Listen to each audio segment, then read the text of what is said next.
What's going on, everybody? This is 13 with Superior Mobile by 13, and I got another video for you on Sean's 2017 F250 SuperDuty, and this is going to be something really exciting for me, which is the brand new RGBW rock lights from Diode Dynamics that we got to install in this truck. And we waited several months for them to finally ship and arrive here.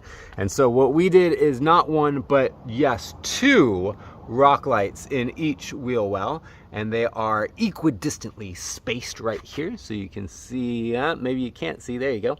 What's great about these rock lights is they were most honestly the most pleasurable rock light install that I have ever done.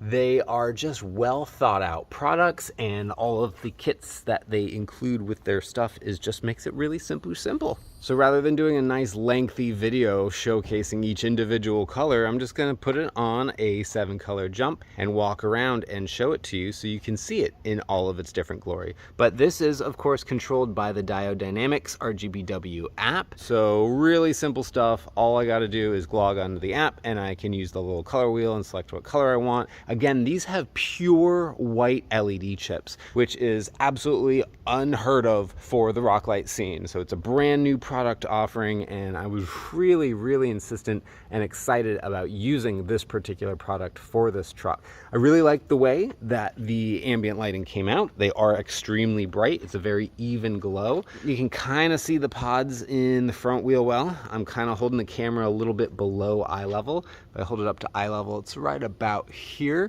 The truck is, you know, not low, so that's why you're gonna be able to see it a little bit. But on the rears, they're pretty tucked up in there. Unless you come down, then you're gonna be able to see it. But they are very similar to the front as far as spacing and the style. I like to kind of shoot down in that particular angle, and I use a tape measure to make sure that I get, you know, the measurements right and make sure that it looks good and nice and even. All right. Well, I'm pretty sure that's about all I got to say on this. It's just a rock light install, but pricing and product information is going to be in the video description. So if you are local and you are interested in having these particular products or similar to it installed on your vehicle, then in the video description will be a link to my website. You can go to there and submit a build request on the form that way. And that is how you can end up in my future build queue. As always, thank you so much for watching. This is 13 with Superior Mobile by 13. You guys have yourselves a wonderful night. I'll talk to you later. See you.